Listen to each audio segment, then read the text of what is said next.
Coming up next on Words and Numbers, Treasury bills. Civil disobedience. Trump tariffs are outlawing trumpets? And the death of data. Death of data. Hi, I'm James. And I'm Antony. And this is Words and Numbers.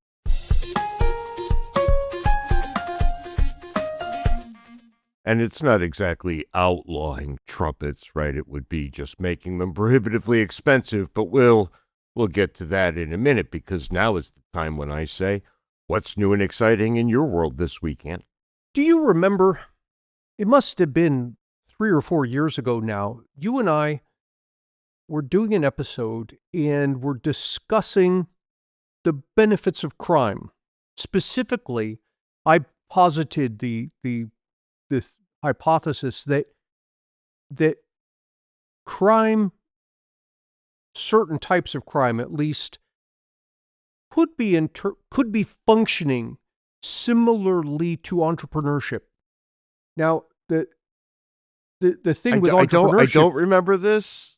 I can say I have personally benefited from crime.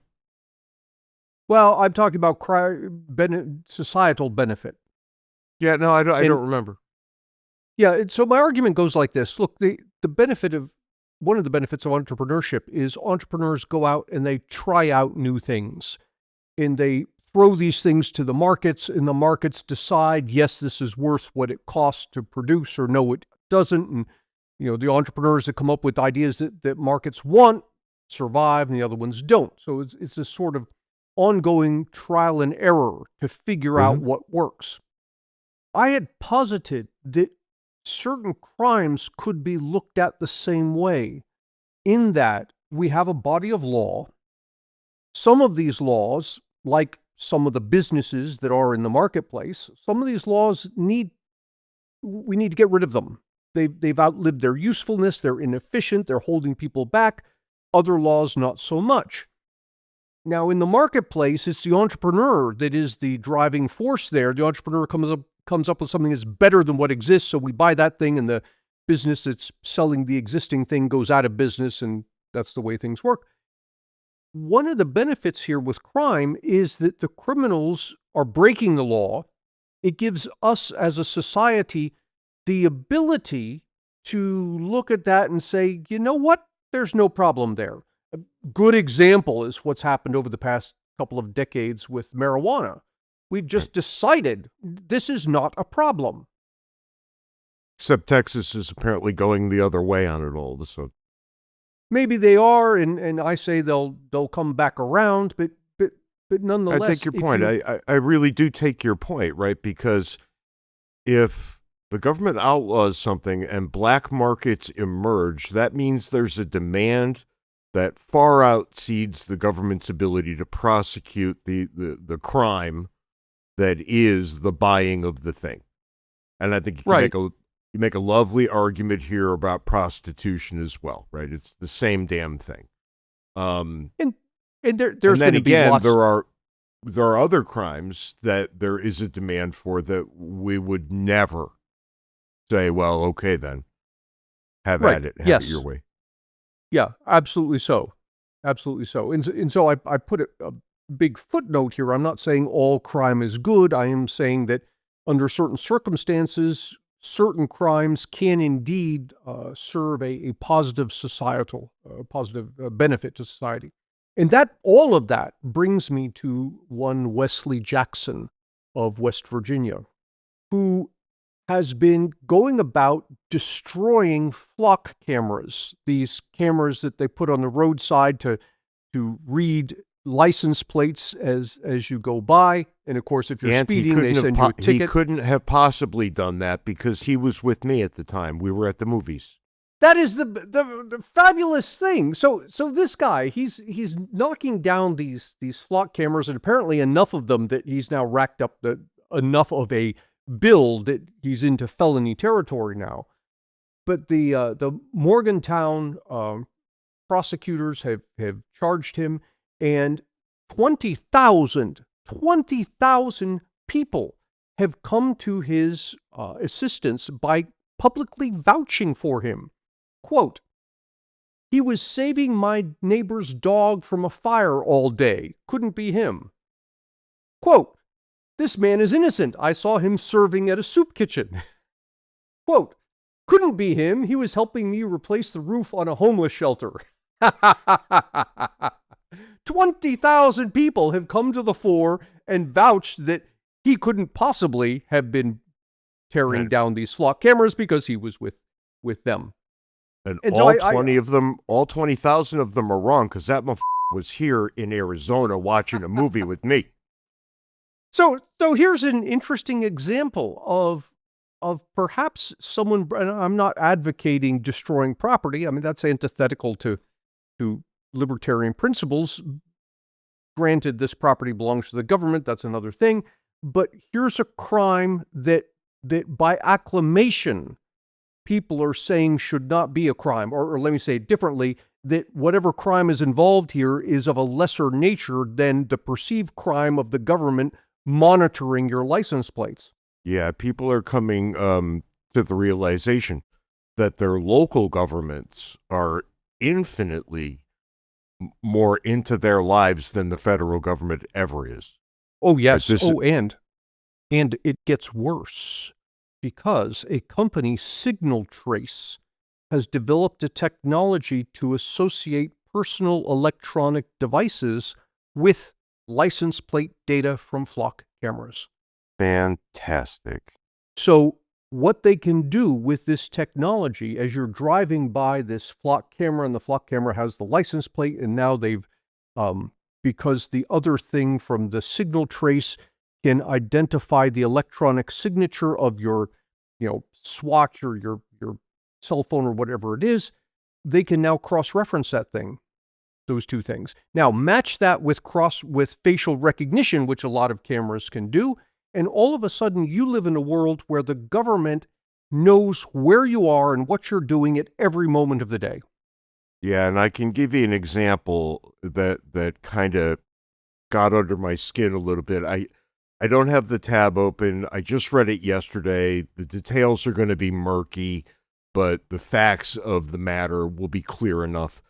A guy was driving regularly from his state to a state that his state bordered, and it was a very short drive.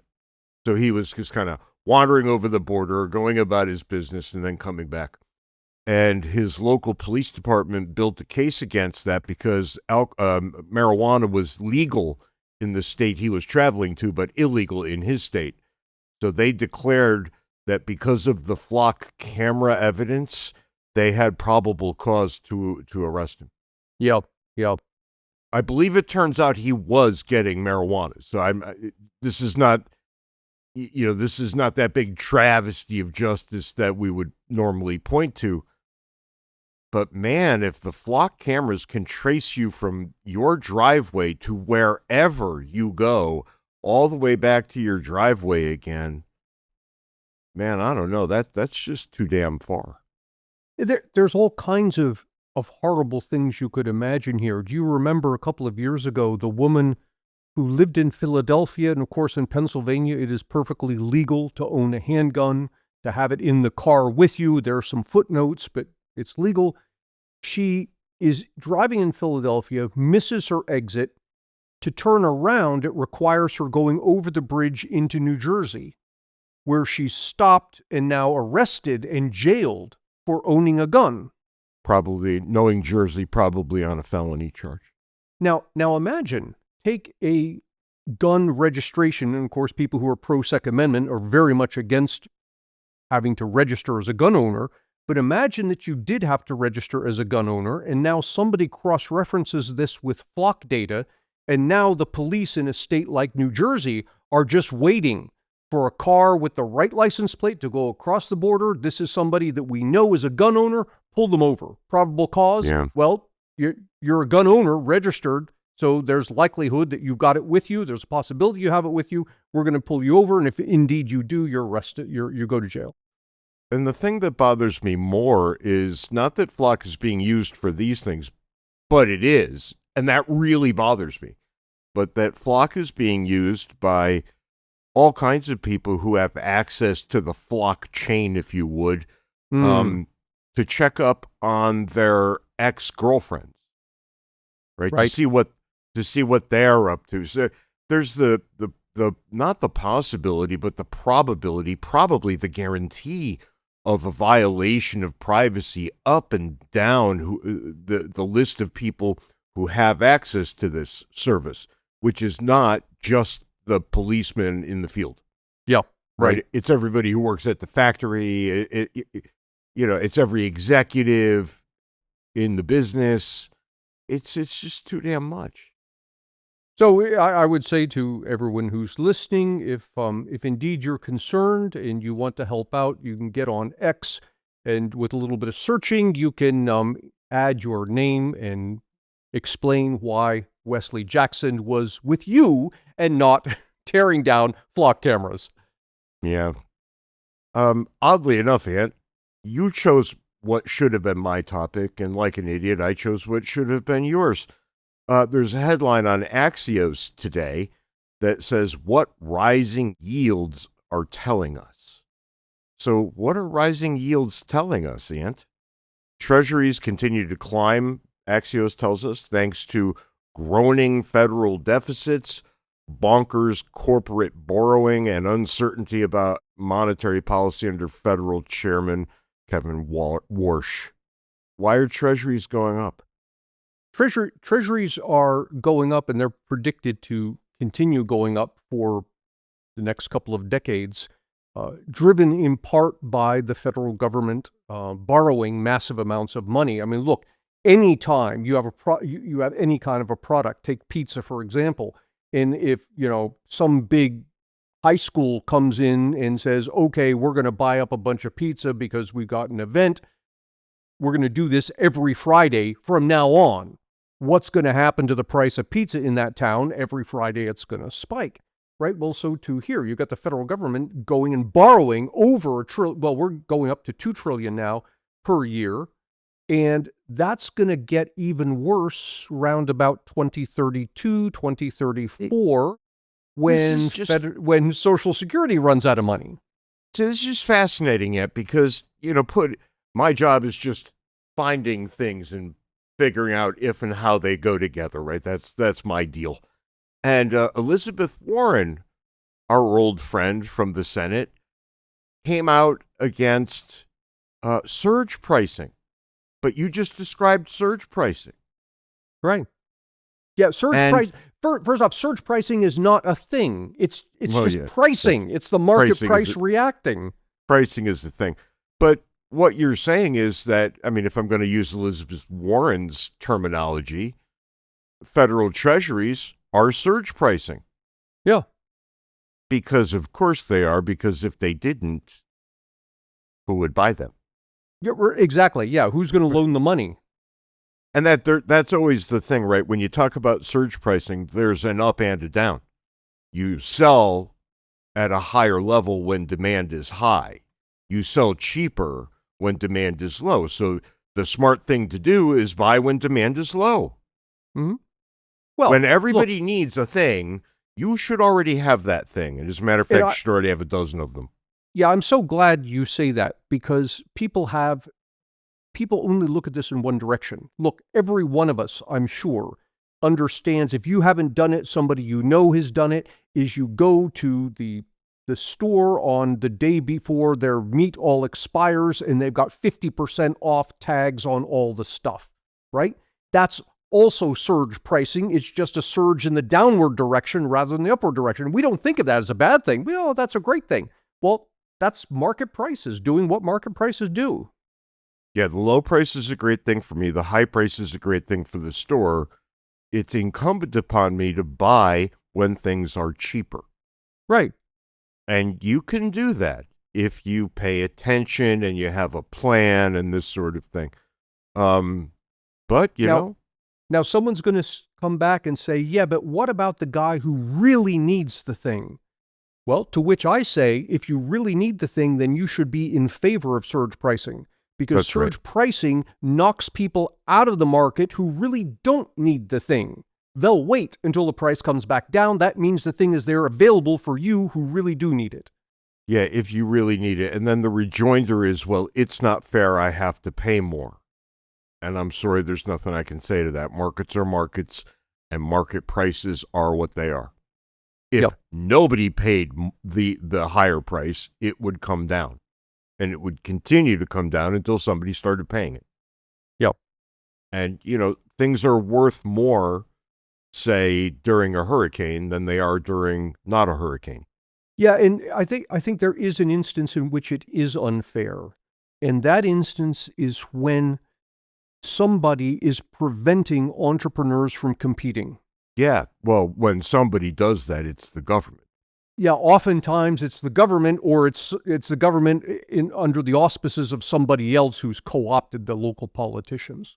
Yeah, it's always government at some level, in some way, right? Human beings aren't able to do this. On Twitter the other day, our friend London River was talking about monopolies, and I said, okay, somebody name me a monopoly. Go ahead, name one. Right. And one person came on, and she gave two from the past. One was Standard Oil, the other was U.S. Steel, and I didn't have enough in my brain to just respond to those two. I said I would get to it, and I will, because I'm sure I'm going to find the same thing. Well, I could tell you the Standard Oil one. Well, let me finish, and then please do, because you'll save me a minute. The second two were De Beers Diamonds and Microsoft. And Well, Microsoft's not a monopoly. Yeah, but Microsoft, I said 75 on the thread. Microsoft holds 71%, 72% of the internet or the operating system market. That's really great, but it's not a monopoly. And as I said, I'm actually posting this from a Mac, which means it's not a monopoly. Right, yeah. Right? Because the Mac is easy to get, and now it's cheap to get, too. If you have $500, you can get a Mac. And market share is only a rough proxy. Sure, when someone but says something like it's got 90% market share, my question is, does it have 90% market share because they're keeping out competitors, or does it have 90% market share because it's so good people don't want to buy anything else? Yeah, but I'm happy to just cede that ground, right? We don't have to get there to make the basic point. It's good to go 2 or 3 more steps down the road, and I contend, as I know you do too, is one of the things we agree on right down the line, that if there were in fact a monopoly, it would be because we all wanted it. Yeah, right.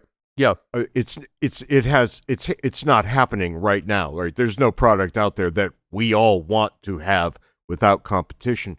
But the De Beers thing was infinitely more interesting to me, right? Because they do have a gigantic chunk of the diamond market, and it comes to be, I think it was 36%. So, okay, already not even close enough. But with the advent of lab-grown diamonds, more and more people are choosing those than the kind that are mined from the ground, because they know the lab-grown diamonds. You could say two things about them. They are physically 100% exactly the same as diamonds from the ground. Yep. And then the second and better thing you can say is that nobody died mining it. Yeah. And even if we were to grant that De Beers is a monopoly, I would put a footnote to it and say, but who the hell cares? It's not like people will die if they don't have diamonds, right? They're a complete luxury. Now, you could say things about industrial diamonds, but industrial diamonds likely come more from the lab than they do from De Beers. Yeah, I think that's been true for a very long time now. But, people are opting for lab-grown because they are indistinguishable, getting cheaper, and they're not soaked in blood the way that mined diamonds we've come to find out are. The Standard Oil, that was Rockefeller. Was a monopoly, but it was a monopoly in part because of government intervention. And the story is very interesting. Standard Oil, of course, is selling oil. At the time, oil was largely transported by rail.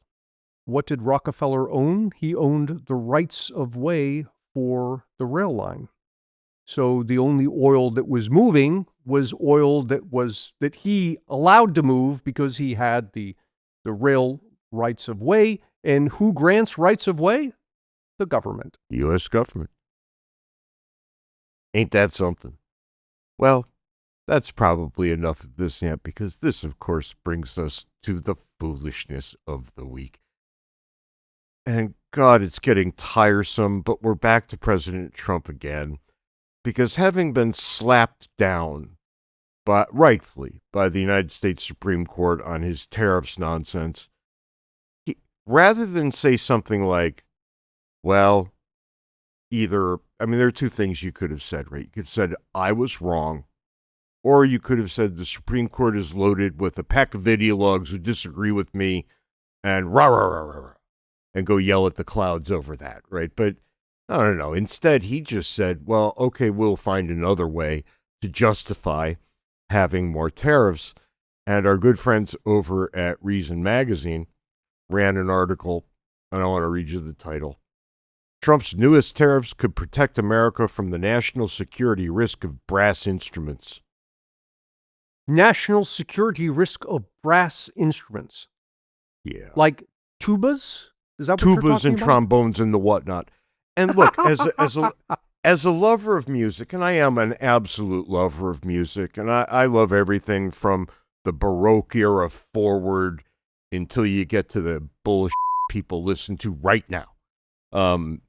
And even contemporary music, you know I love. It's just the top 40 popular music that I don't love. But brass instruments have always rubbed me the wrong way. And I say this as a former trumpeter. I used to play trumpet when I was a boy. And I just don't like brass instruments. But this is no way to go about getting rid of them. This is just silly. Is there some argument as to why they constitute a national security issue? It's the brass itself. The brass. How much brass do we use annually in brass instruments versus anything else? Well, it doesn't matter, but if you have higher tariffs on brass instruments are going to cost more. And this whole thing pisses me off, because I love musical instruments. For those of you who don't know, I have quite a collection of musical instruments that surrounds me every day, and they're my happy place. This room with all of them hanging on the wall, and Fenway Park, these are my happy places, and nowhere else.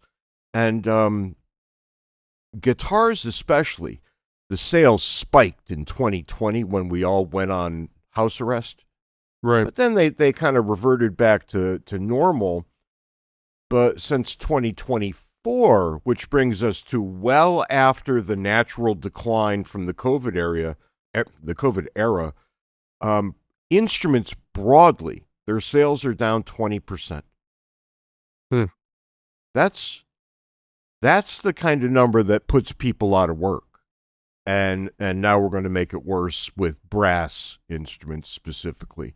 So way to go, Trump administration. Let there be no more tubas. For f***'s sake. Hey, but we can sleep more safely. That national security issue has been locked down. Well, I mean, where I would have taken that is we can sleep more soundly, given that now we don't have to hear tubas. But nonetheless, this is just foolishness of the highest rank. Knock it off. You've already been told that your tariff power is so limited that you can use it a little tiny bit for a short period of time, and that's it. And here we go again. Right? Here we go again. But anyway, this week, and we're talking about immigration data, something that you and I have looked at, mostly you, and then you tell me what it means, and I believe you, because that's how our relationship tends to work when it comes to data. And turns out that the guy in charge of immigration data just resigned. And that's going to have all kinds of untoward effects. But I want to compare that to something real quick. And it's not a resignation, but a firing. A Russian state economist was fired after giving a stark warning about Moscow's economic future, especially vis-a-vis the Ukraine war.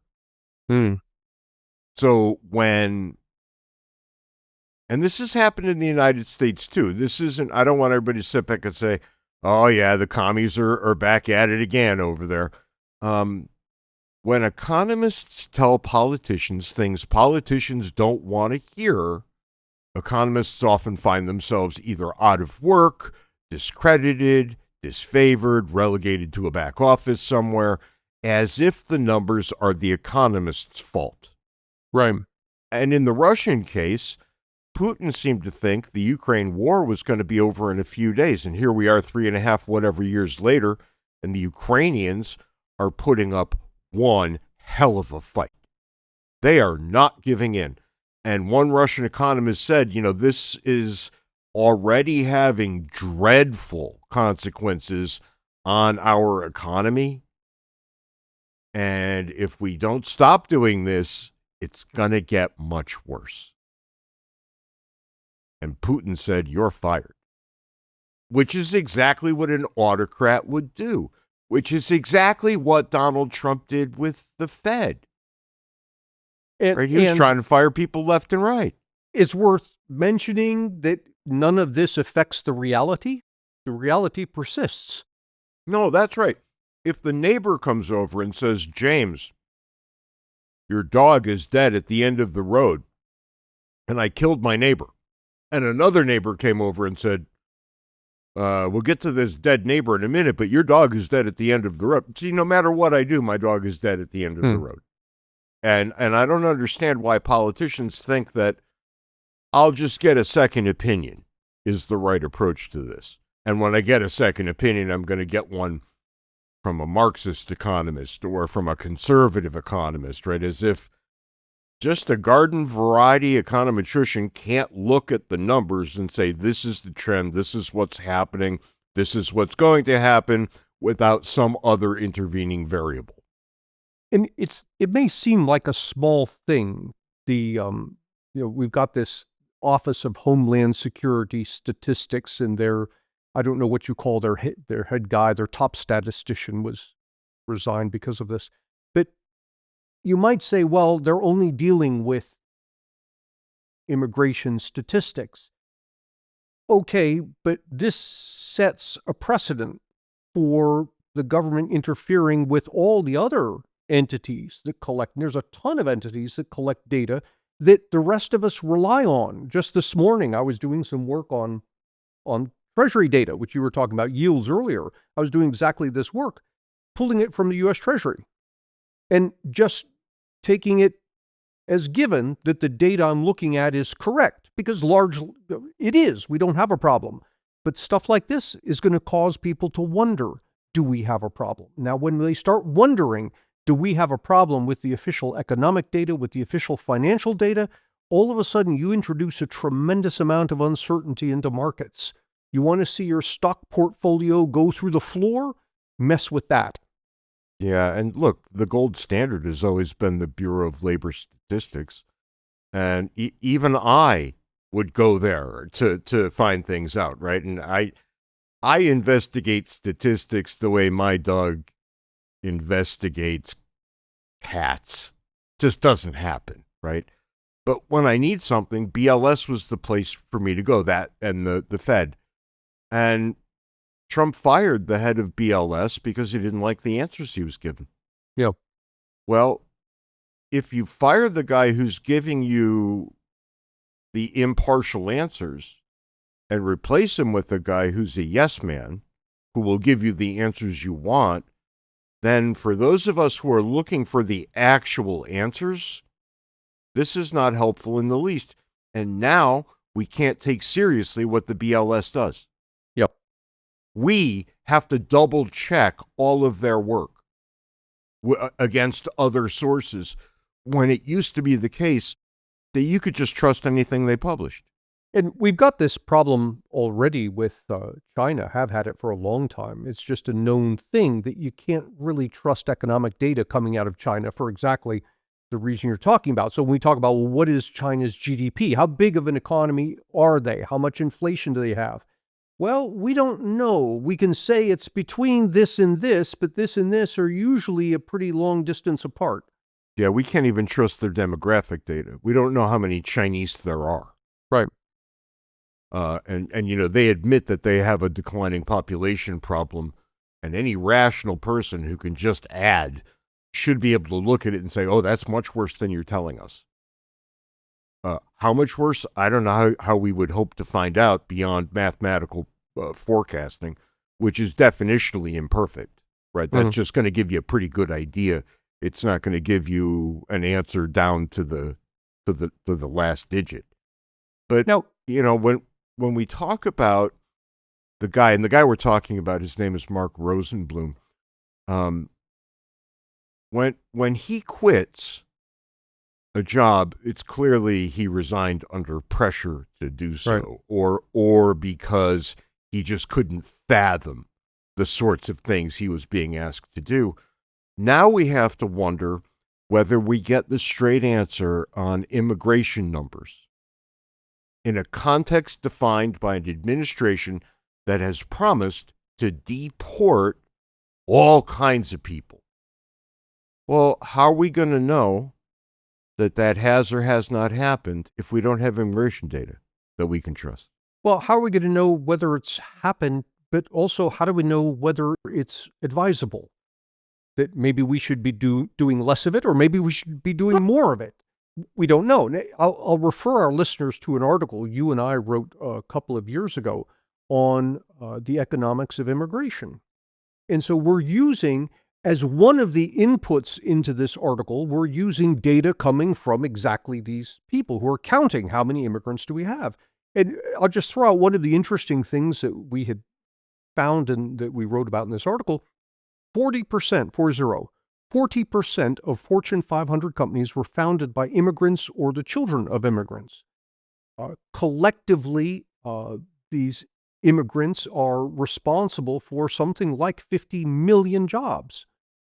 Now, that piece of data, whether you want less immigrants or more immigrants, is neither here nor there. The fact is that fact would be relevant to your decision one way or the other. It would be, because and we can't say things like this if we don't have the data.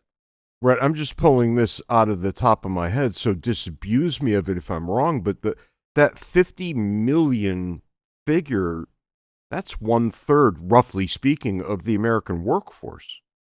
I think so. I think the American workforce is around 150, 160, somewhere in there, 160. yeah. It's about Yeah, 160. So 50 million is not chump change, right? This is someone you know. This is many here it people is. you know. Yeah, in fact, here's the sentence. That's around 40% of all American jobs, attributable to less than 14% of the population. That's astonishing. Yeah. But immigrants are bad. We got to get rid of them. And, the other problem that we're going to have is that Ponzi scheme that is Social Security is going to go defunct because there won't be enough input to satisfy the output unless, and only unless, Americans start having children wildly disproportionate to the numbers they're already having children. I mean, they're going to have to go from 1.6 to 7.2, right? And that's not going to happen. Or we're going to have to allow and encourage more immigration. One of the interesting things about that, because people say, well, the immigrants don't pay taxes. They do, and these numbers are harder to come by, even with the people collecting reliable data. But the people who estimate such things estimate that about 1/2 of illegal immigrants, 1/2 of them are paying into Social Security. Right, And which what's they will interesting never about draw from. Well, Right. what's interesting about that is, while they're paying into it, they can never draw off of it. So at the time we wrote this, which was 2018, illegal immigrants were contributing around $13 billion in payroll Yeah, taxes. I mean, it's not going to be enough to save that program, not by a long shot. No, but it did But contribute something. Yeah. It did, and the thing to remember is that it contributed positively, but did not contribute negatively, right? So they pay in and pay in and pay in and pay in, but never get anything back out. And someone might ask, how is it possible that you could pay into Social Security without a Social Security number? And what happens is Social Security set up a number. I don't want to say they set it up for illegal immigrants, but illegal immigrants end up using it. It's called an ITIN. I forget what the initials stand for, but basically it's a number that enables you to pay into Social Security even though you don't have a Social Security number. And you have to, because that's the law, and it's, the 6.2% from your employer and 6.2% from you, which means even if you're illegal, if you manage to get a job that is a legal job, right? If you're not working under the table, doesn't count. But if you get a legal job somehow, which is difficult, you're going to pay 12.5-ish% of everything you make to Social Security and never get any of it back. And one might ask, why would an illegal immigrant be interested in paying Social Security taxes in the first place? And the answer is, it's not the immigrant, it's the business owner who faces all sorts of fines if he does not collect the Social Security tax. So that's who the Social Security would go after. Got to keep the books in order. And, look, we've made it very difficult for illegals to get W-2 jobs. Yeah, I mean, you have to present all kinds of information to get a W-2 job. But we haven't made it so difficult that they can't do it if they're enterprising and can figure out a quick way around it. So, as usual, I don't really understand what the American people think they want. And there's some sort of I don't know if visa is the right word, but I discovered it recently in my new life talking to the people I talk to. And this is I'll use the word visa. It's for migrant workers.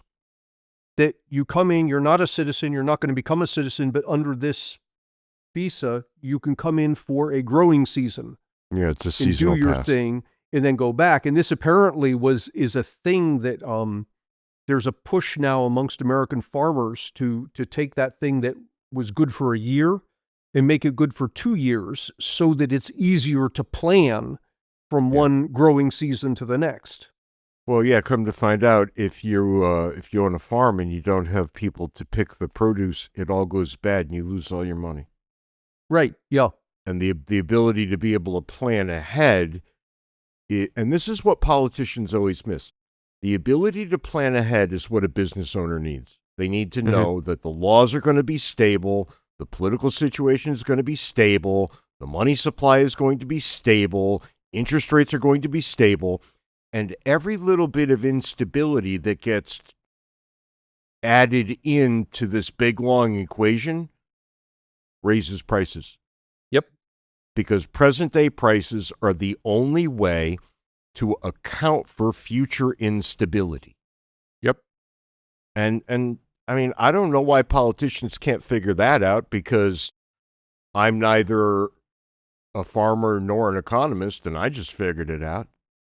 It's not hard. There was a politician, I need to go track down his name because I've mentioned this story a couple times, and each time I can't recall the guy's name, but he was a congressman who, after his however many decades in Congress, retires from Congress and he starts a business.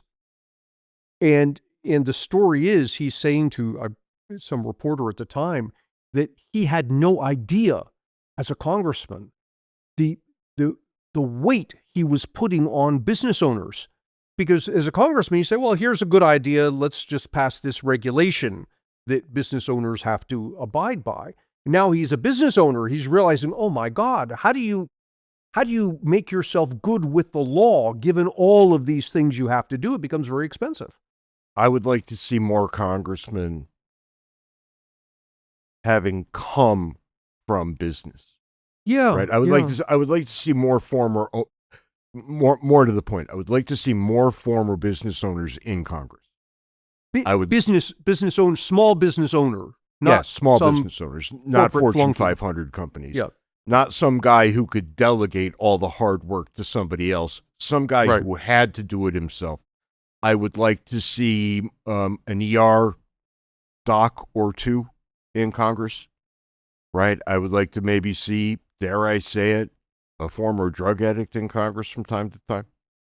Because they always approach these things as if they know every single thing about the thing they're about to talk about. Right. And anybody with personal experience knows so much more. Now, I doubt they would ever listen because nobody ever does. But it sure would be nice to hear from time to time a guy say, if you pass this law when I owned the waffle consortium in Amarillo, Texas. Now all the people from Amarillo, Texas and San Antonio are going to be mad at me for conflating the two. When I owned the waffle consortium in Milwaukee, Wisconsin, problem solved, you would have put me out of business with this law. Yep. For the following reason.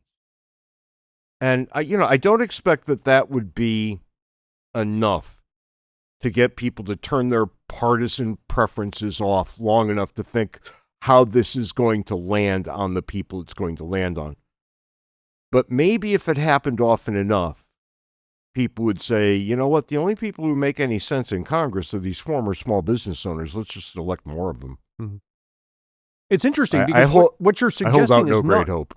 It's not markedly different from Jefferson, who at the time wanted farmers.